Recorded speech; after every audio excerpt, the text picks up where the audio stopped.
Hello everyone, कैसे हैं आप सभी। तो आप लोगों का मैं स्वागत करती हूँ आपके अपने ही चैनल फटाफट एजुकेशन में। तो ये एनसीईआरटी क्लास 6 का लेसन 7 है और लेसन 8 है, सॉरी। लेसन 8 है और ये चैप्टर का नाम है खुशहाल गांव और समृद्ध शहर। तो इससे पहले अशोक के बारे में मैंने बताया था, तो आप लोग अगर नहीं देखे हैं तो आप लोग प्लीज़ प्लीज़ प्लीज़ उसको देखिए। बहुत यूज़फुल है, बेसिक्स क्लियर रहने चाहिए, इसीलिए मैं ये करवा रही हूँ। ऐसा नहीं है कि बच्चे का क्लास है, बच्चे का ये है तो क्यों ही देखूँ, लेकिन ऐसा नहीं है। ये इससे बेसिक्स मतलब बहुत अच्छा स्ट्रांग हो जाता है, इसीलिए मैं ये करा रही हूँ। और आप लोग प्लीज़ ऐसे ही सपोर्ट करते रहिए। आप लोग please please like subscribe support कीजिए। आप लोग सब्सक्राइब कीजिए, बेल आइकन प्रेस कीजिए ताकि अधिक से अधिक लोगों को बेनिफिट मिल सके। ठीक, तो मैं टॉपिक बता ही चुकी हूँ, खुशहाल गांव और समृद्ध शहर। तो देखते हैं, ठीक है।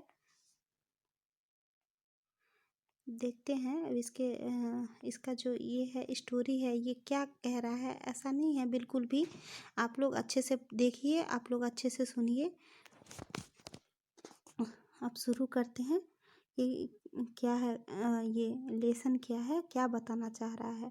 ठीक, तो लोहार की एक दुकान पर प्रभाकर प्रभाकर एक बच्चा का नाम है और उसी के बारे में ये कहानी धीरे धीरे करके आगे बढ़ाया जाएगा। ठीक, प्रभाकर लोहारों को काम करते देख रहा है था। एक छोटी सी बेंच पर कुल्हाड़ी और हंसिया जैसी कुछ औजार बेचने के लिए रखे गए थे। ठीक, रखे थे और दूसरी ओर भट्ठी जल रहे थे। भट्ठी जो होता है ना, बड़े बड़े, जैसे शादी समारोह में पहले जब गैस नहीं हुआ करता था तो बहुत बड़ा बड़ा मिट्टी का चूल्हा बनाया जाता था, उसको भट्ठी कहा जाता है।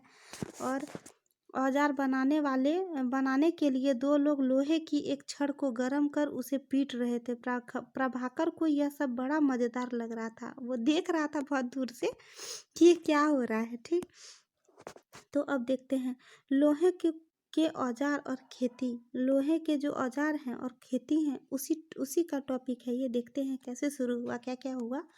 तो लोहे का प्रयोग आज एक आम बात है। लोहे की चीज़ें हमें रोज़मर्रा मतलब रेगुलर यूज जो करते हैं डेली की ज़िंदगी का हिस्सा बन गई है। इस महाद्वीप में लोहे का प्रयोग लगभग 3000 वर्ष पहले शुरू हुआ था। कब हुआ था लोहे का प्रयोग? 3000 वर्ष पहले। महापाषाण कब्रों में लोहे के औजार और हथियार बड़ी संख्या में मिले हैं। इसके बारे में तुम अध्याय 4 में पढ़ चुके हो, मैंने पढ़ाया है। और करीब 2500 वर्ष पहले लोहे के औजारों को बढ़ते उपयोग का प्रमाण मिलता है। मतलब क्या हुआ कि 25 साल पहले लोहे का औजार जो बढ़ता हुआ उपयोग था उसका प्रमाण मिलता है 2500 वर्ष पहले। और इस लोहे का जब हुआ था प्रयोग फर्स्ट बार, तो उसमें 3000 वर्ष पहले हुआ था। तो इसमें जंगलों को साफ करने के लिए कुल्हाड़ियाँ, जुताई के लिए हलों की फाल शामिल हैं। अध्याय 5 में तुमने पढ़ा था कि लोहे के फाल के इस्तेमाल से कृषि उत्पादन बढ़ गया। तो लोहे का फाल जो होता था तो उससे कृषि उत्पादन बढ़ गया था। देखिए ये सब सारा लोहा का है, तो आप लोग इस पे देखिएगा। ठीक, यहाँ देखिए, थोड़ा सा देखते हैं। औजारों की सूची में इन चित्रों को के नाम चुनो। हंसिया, कुल्हाड़ी, संडसी। लोहों के ऐसी 5 चीज़ों की सूची बनाओ जिनका उपयोग तुम रोज करते हो। तो कुल्हाड़ी हो गया, हंसिया हो गया, संडसी हो गया, कील भी लोहे का रहता है, वो कील हो गया, बहुत सारा चीज़ है। लेकिन उस टाइम में, जिस टाइम में ऐसा हुआ था, तो उस टाइम में बहुत बड़ी बात थी ये कि लोहे का प्रयोग हो रहा था। ठीक, अब देखते हैं कृषि उत्पादन बढ़ाने के लिए उठाए गए अन्य कदम और सिंचाई। तो कृषि उत्पादन को बढ़ाने के लिए जो उठाए गए कदम थे वो क्या थे, वो देखते हैं। समृद्ध गांवों में के बिना राजाओं और उसके राज्यों का बने रहना मुश्किल था। जिस तरह कृषि के विकास में नए औजार तथा रोपाई अध्याय 5 मतलब लेसन 5 महत्वपूर्ण कदम थे, उसी तरह सिंचाई भी काफ़ी उपयोगी साबित हुई। इस समय सिंचाई के लिए नहरें, कुएं, तालाब, कृत्रिम जलाशय बनाए गए थे। इस समय क्या हुआ था, जो सिंचाई होता था, खेती होता था, कृषि होता था, तो उसके लिए सिंचाई होना जरूरी है, और सिंचाई होने के लिए पानी का जरूरी है। तो पानी में क्या होता था, नहरें खुदवाए गए थे, कुएं बनवाए गए थे, तालाब बनवाए गए थे, और कृत्रिम तरह के जलाशय का भी प्रयोग किया गया था, तो वो भी बनाए गए थे। ठीक, अब देख लेते हैं कि आगे क्या है। तो यहाँ पे देखते हैं, इस चार्ट में तुम्हें सिंचाई से आए परिवर्तन दिखाए गए हैं, खाली स्थानों सही भरो। तो ये सब ज़्यादा इम्पोर्टेंट है नहीं, बेसिक्स हमको क्लियर करना है। तो देखते हैं गाँव में कौन रहते थे। देखिए गाँव में कौन रहते थे उस टाइम में, देखते हैं। इस महाद्वीप में के दक्षिणी तथा उत्तरी हिस्सों में अधिकांश गाँव में कम से कम 3 तरह के लोग रहते थे। तमिल क्षेत्र में बड़े भूस्वामियों का बेल्लला, साधारण हलवाओं का उनरवार, और भूमिहीन मजदूर दास, कड़ेसियार और अदमई कहलाते थे। तो ये सब नाम याद रखिएगा। तमिल में बड़ा जो होता था भूस्वामी, उसको वेल्लवा, साधारण जो हलवाओ होता था उसको उनवार, और जो भूमिहीन मजदूर होते थे, जिसके पास भूमि नहीं होता था, जमीन नहीं होता था, उसको दास, कड़ेसियार और अदमई कहते थे। ठीक, देश के उत्तरी हिस्सों में गांव का प्रधान व्यक्ति ग्राम भोजक कहलाता था। जो देश का उत्तरी हिस्सा था, वहाँ का गांव का जो प्रधान व्यक्ति होता था, उसको क्या कहते थे, ग्राम भोजक। अक्सर एक ही परिवार के लोग इस पद की कई पीढ़ियों तक बने रहते थे। मतलब एक ही परिवार के बाद एक परिवार के बाद जैसे वंश होता है ना, उसी टाइप में ये होता था। यानी कि एक पद आनुवंशिक होता था, और ग्राम भोजक के पद आमतौर पर गांव का बड़ा भूस्वामी होता था, जिसके पास बहुत बड़ा जमीन है। जो जमींदार होते थे, बहुत बड़े बड़े जमींदार होते थे, तो वही ग्राम भोजक के पद पर उतरता था। ठीक, और साधारणतया इसकी जमीन पर उसके दास और मजदूर काम करते थे। मतलब जो भूमिहीन होते थे, मतलब उनको दास या मजदूर कहा जाता था, तो वो उसके जमीन पर काम करते थे। इसके अतिरिक्त प्रभावशाली होने के कारण प्रायः राजा भी कर वसूलने का काम इन्हें ही सौंप देते थे। मतलब बहुत ज़्यादा प्रभाव था राजा का। तो उस टाइम में क्या होता था, जो कर वसूलने का काम होता था वो ये दास मजदूर से करवाते थे। ये न्यायाधीश का और कभी कभी पुलिस का भी काम कर देते थे। ये जो थे, तो ये कर भी वसूलते थे, और न्यायाधीश और जो पुलिस होता था उसका भी काम कर देते थे, जो भूमिहीन व्यक्ति होते थे, तो उन्हीं को दास कहा गया है इसमें। ग्राम भोजकों के अलावा अन्य स्वतंत्र कृषक भी थे। इसके अलावा एक आज़ाद कृषक मतलब किसान भी थे, जिन्हें गृहपति कहते हैं। उनको क्या कहा जाता है, गृहपति, याद रखिएगा। इसमें ज़्यादातर छोटे किसान ही थे। इसके अतिरिक्त कुछ ऐसे स्त्री पुरुष थे जिसके पास अपनी जमीन नहीं होती थी, जिसमें दास कर्मकार आते थे। जो भूमिहीन होते थे, अपना जमीन नहीं होता था, उसमें दास और कर्मकार दोनों होते थे, और जिन्हें दूसरों की जमीन पर काम करके अपनी जीविका चलानी पड़ती थी। और उन लोगों को दूसरा का जो जमींदार सबका जो जमीन होता था उसमें काम करता था, और अपना जीविका पालन पोषण सब करता था। अधिकांश गांवों में लोहार, कुम्हार, बढ़ई, बुनकर जैसे कुछ शिल्पकार भी होते थे। तो ये होते थे। अब देखते हैं प्राचीनतम तमिल रचनाएं। अब देखिए, तमिल में प्राचीन रचनाओं को संगम साहित्य कहते हैं। तमिल का जो प्राचीन रचना होता था उसको संगम साहित्य कहते हैं, याद रखिएगा, ये इम्पोर्टेंट पॉइंट है। इसकी रचना करीब 2300 वर्ष पहले हुई थी। इन्हें संगम इसलिए कहा जाता है क्योंकि मदुरै, ठीक, मदुरै के कवियों के सम्मेलनों में इनका संकलन किया जाता है। गांव में रहने वालों के जिन तमिल नामों का उल्लेख किया गया है वे संगम साहित्य में पाए गए हैं, तो इसीलिए उसको संगम साहित्य कहा गया है। ठीक, नगर क्या कहती है, कहानियाँ, यात्रा विवरण और मूर्ति कलाएं और पुरातत्व, ये क्या कहती है देखते हैं। तुमने जातकों के बारे में सुना होगा, ये वो कहानियाँ हैं जो आम लोगों में प्रचलित है। बौद्ध भिक्षुओं ने इनका संकलन किया। यहाँ एक जातक की कथा दी गई है जिसमें यह बताया गया है कि एक निर्धन किस तरह से धीरे धीरे धनी बनता है। तो देखिए ये भी थोड़ा सा है, पढ़ लेती हूँ मैं। एक निर्धन की चतुराई, कि ये तो गरीब होता है लेकिन वो अपना चतुराई से कैसे वो अमीर बन जाता है। देखिए, एक शहर में एक गरीब युवक रहता था। उसके पास एक मरे हुए चूहे के अलावा कुछ नहीं था। उसने एक चूहे को एक सिक्के में एक भोजनालय वाले बिल्ली के लिए बेच दिया। फिर एक दिन बड़ी जोर की आंधी आई।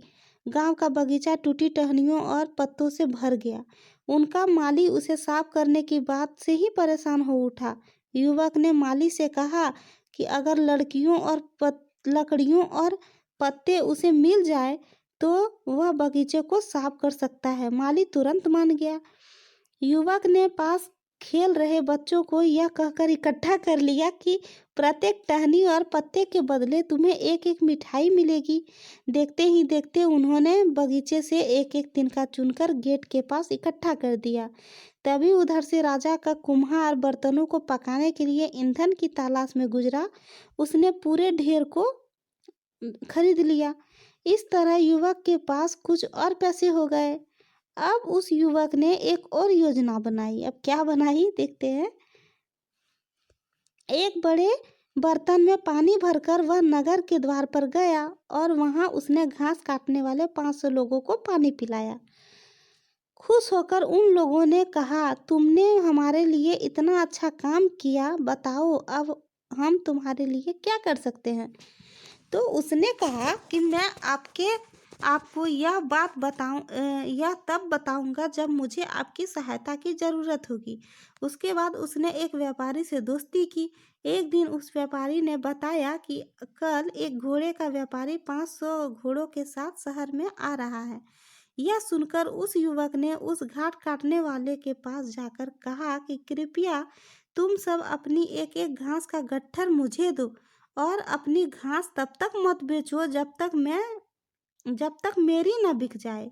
उन्होंने उसे घासों के 500 गट्ठर दिए। जब घोड़े के व्यापारी को कहीं भी घास न मिली तो उसने इस युवक की घास 1000 सिक्के में खरीद ली। ठीक, तो ऐसा कहानी है। तो उसको कितना सारा पैसा आ गया, अपना चतुराई से वो अमीर बन गया। तो यही था।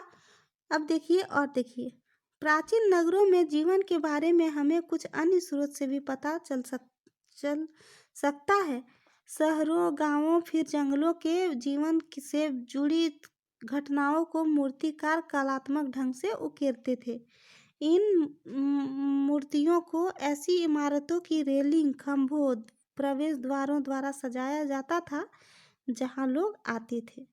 ठीक, देखिए, ये देखिए यहाँ क्या था।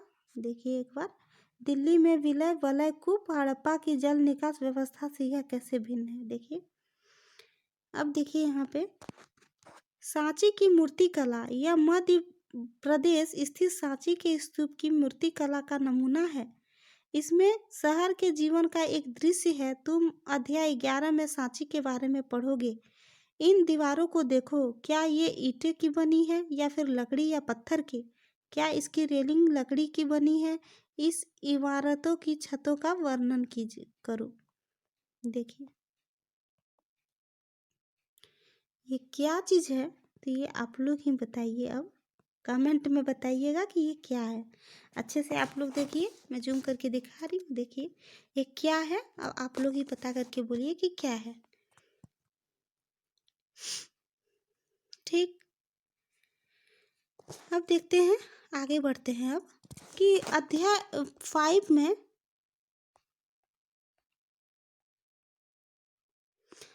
5 में वर्णित अनेक शहर महापदों की राजधानी थे। जैसे कि तुमने पढ़ा कि इनमें से कुछ शहर परकोटों में घिरे हुए थे। जैसा कि तुम ऊपर के चित्र में देख रहे हो, अनेक शहरों में वलय कूप मिले हैं। जैसे ऊपर मैंने दिखाया, ये वलय कूप गुसल खाने, नाली और कूड़ेदान के लिए प्रयुक्त होते थे। प्रायः ये वलय कूप लोगों के घरों में होते थे, मतलब अपने अपने घर में सब रखते थे। महलों, बाजारों और आम घरों के विशेष बहुत कम मिले हैं। संभवतः लकड़ी, मिट्टी, कच्ची ईंटों, छप्पर से बने होने के कारण यह ज़्यादा समय तक टिक न पाए हों। भविष्य में पुरातत्वविदों इनकी खोज कर सकते हैं। ठीक, मतलब इनका खोज तो हल्का फुल्का हुआ ही है, तो जो हुआ है वो दर्शाया गया है और इसको आगे भी खोज के विस्तार बताया जा सकता है, लेकिन अभी हुआ नहीं है। ठीक, प्राचीन शहरों के बारे में वहाँ के एक नाविकों तथा यात्रियों के विवरणों द्वारा पता भी चला है कि ऐसे ही यह विस्तृत विवरण किसी अज्ञात यूनानी नाविक का है। तो जिन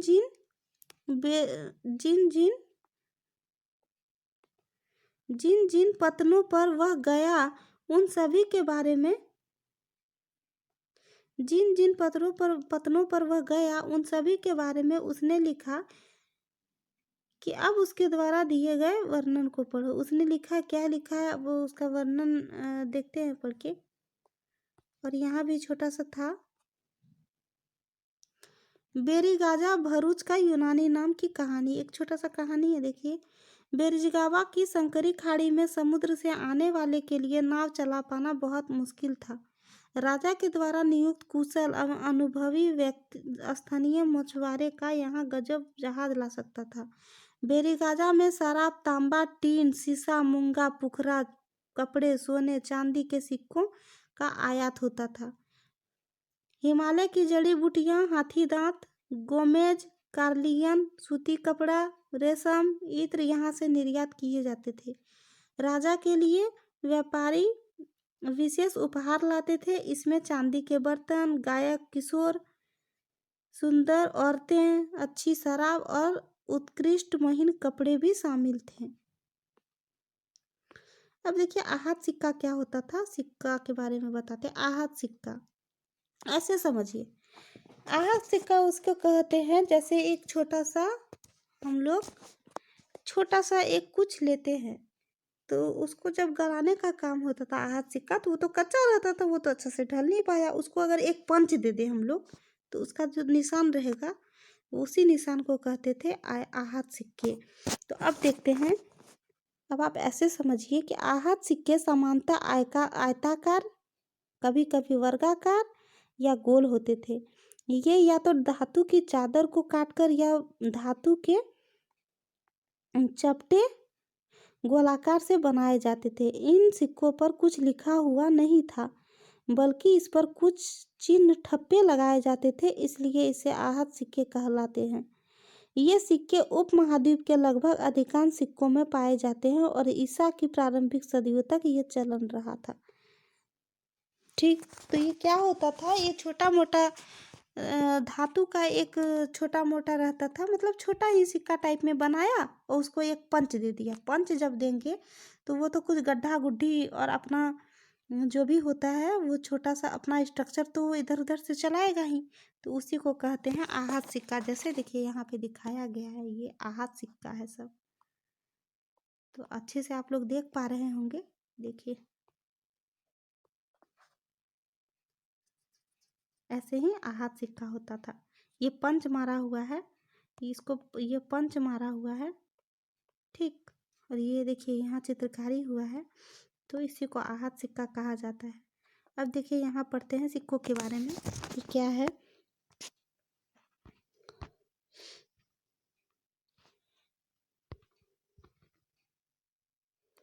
तो सिक्के पृष्ठ 82 यानी 82 में पर दी गई कहानी से तुमने किस तरह के सिक्कों का आधार पर संपत्ति का मूल्यांकन किया गया।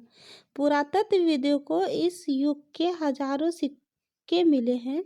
सबसे पुराने आहत सिक्के थे जो करीब 500 साल चले। सबसे पहला 500 साल चला था।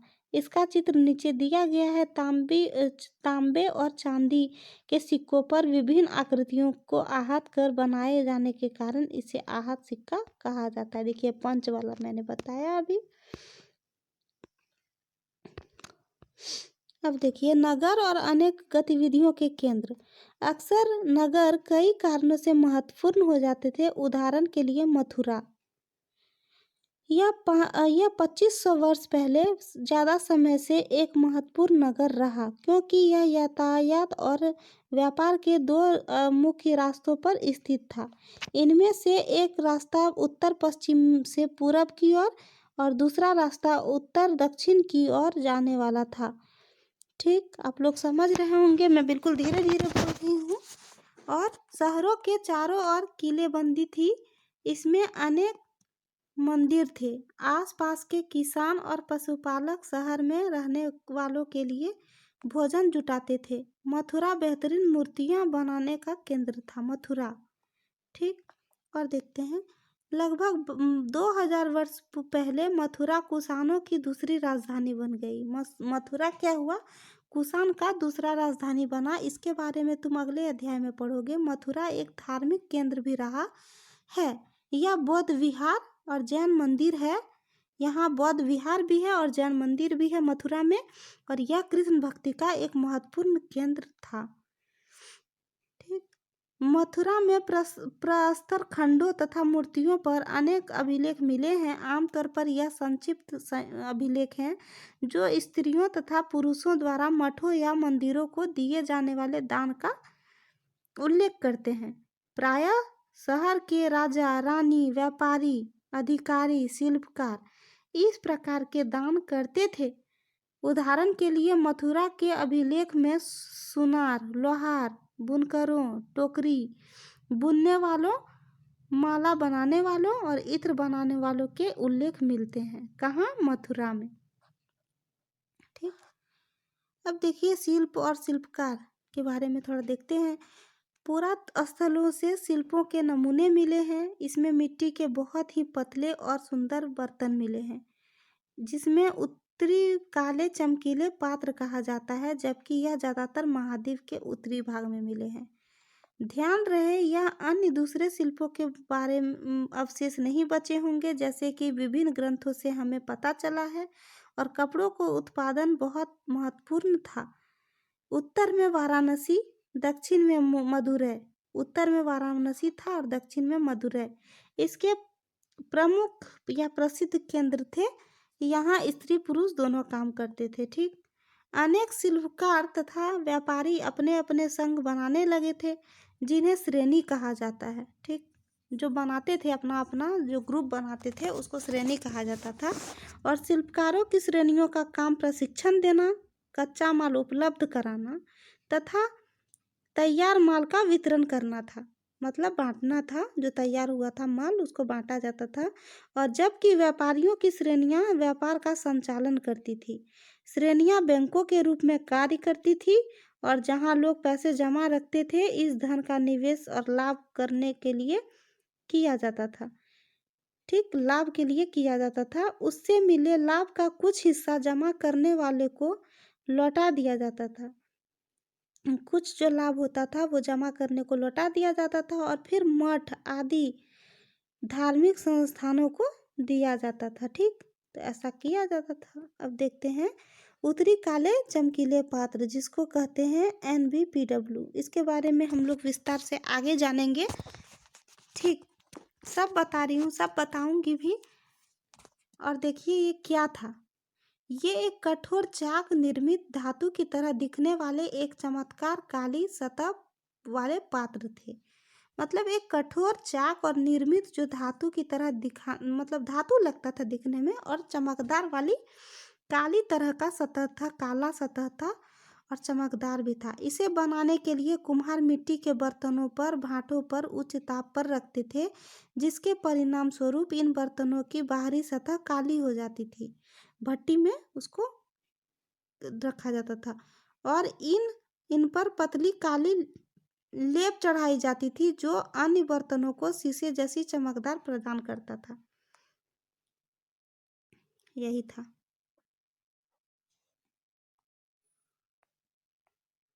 अब देखिए एक है और कि सूत काटना और बुनने का नियम कुछ रहा था। ये नियम क्या था देखते हैं। ये नियम अर्थशास्त्र के हैं। अध्याय 7 में अर्थशास्त्र का उल्लेख किया गया है।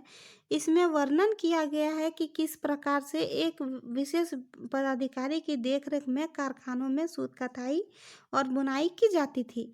ऊन, पेड़ों की छाल, कपास, पटुआ, सन को तैयार करने के काम में विधवाओं, सक्षम अक्षम महिलाओं, भिक्षुनियों, वृद्धा, वेश्याओं, राजा की अवकाश प्राप्त दासियों, सेविकाओं और अवकाश प्राप्त देवदासियों को लगाया जाता था इस कार्य में। ठीक। और देखते हैं इन्हें इनके काम के और गुणवत्ता के अनुसार पारिश्रमिक देना चाहिए। जिस महिलाओं को बाहर निकलने की अनुमति नहीं थी, वे अपनी दासियों को भेजकर कच्चे माल को मंगवा सकती थी और फिर तैयार माल उन्हें भिजवा सकती थी। वे औरतें जो कारखाने तक जा सकती थी, उन्हें अपना माल कारखाने तक तड़के ले जाना पड़ता था, जहां उन्हें पारिश्रमिक मिलता था। इस समय माल को अच्छी तरह जांचने के लिए रोशनी रहती थी। अगर निरीक्षक और उस औरत की तरफ देखता या इधर-उधर की बातें करता तो उसे सजा भी मिलती थी। अगर औरत ने अपना काम पूरा नहीं किया तो उसे जुर्माना देना होगा और इसके लिए एक अंगूठा भी काटा जा सकता है। तो ऐसा होता था सूत कताई और सूत कताई और बुनने का नियम कि अपना अगर औरत भी काम नहीं करती थी उसको जुर्माना दिया जाता था और उसका अंगूठा भी काटा जाता था। तो ऐसा सजा था। तो एक सूक्ष्म निरसन है, ये देखते हैं, अरिका मेड़ू का है। तो अरिका मेड़ू में रोम के बारे में दी गई जानकारियां को पढ़ने बोल रहा है। ये देखते हैं क्या है। लगभग 2200 से 1900 साल पहले अरिका मेड़ू का एक पत्तन था। यहाँ दूर दूर से आए जहाज़ों से सामान उतारे जाते थे। यहाँ ईंटों से बना एक ढांचा मिला है। ठीक, ईंट से बना है, जो संभवतः गोदाम रहा होगा। यहाँ भूमध्य सागरीय क्षेत्र के एम्फोरा जैसे पात्र मिले हैं। इसमें शराब, तेल जैसे तरल पदार्थ भी रखा जा सकता है। इसमें दोनों तरफ से पकड़ने के लिए हत्थे लगे हो सकते हैं और यहाँ एरेटाइन जैसे मुहर लगे लाल चमकदार बर्तन भी मिले हैं। इसे इटली के एक शहर के नाम पर एरेटाइन पात्र का नाम जाना जाता है। इसे मुहर लगे सांचे पर गीली चिकनी मिट्टी को दबाकर बनाया जाता था और कुछ बर्तन ऐसे भी मिले हैं जिसका डिजाइन तो रोम का था, किंतु वे यहीं बनाए गए थे। यहाँ रोमन लैंप, शीशे के बर्तन तथा रत्न भी मिले हैं। साथ ही छोटे छोटे कुंड मिले हैं जो संभवतः कपड़ों की रंगाई के पात्र रहे होंगे। यहाँ पर शीशे और अर्ध बहुमूल्य पत्थरों के मनके बनाने के पर्याप्त साक्ष्य मिले हैं।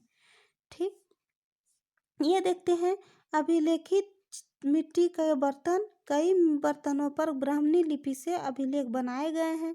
प्रारंभ में तमिल भाषा के लिए इसी लिपि का प्रयोग किया जाता था, इसलिए इन्हें तमिल ब्राह्मी अभिलेख भी कहा जाता है। तो यहीं तक था आज का टॉपिक। आप लेसन ख़त्म हो गया है। तो आप लोगों को अगर समझ में आ गया हो तो ठीक ही है, आप लोग का बेसिक स्ट्रांग होगा। और अगर आप लोग समझ में नहीं आ रहा हो, अगर कुछ भी कोई प्रॉब्लम हो, तो आप लोग कमेंट बॉक्स में कमेंट करके आप लोग बता सकते हैं। और एक बात और बोलूँगी कि आप लोग ऐसे ही सपोर्ट करते रहिए। लाइक, सब्सक्राइब, शेयर कीजिए, बेल आइकन प्रेस कीजिए और फिर ताकि अधिक से अधिक लोगों को बेनिफिट मिल सके। तो मिलते हैं अगले सेशन में। Thank you.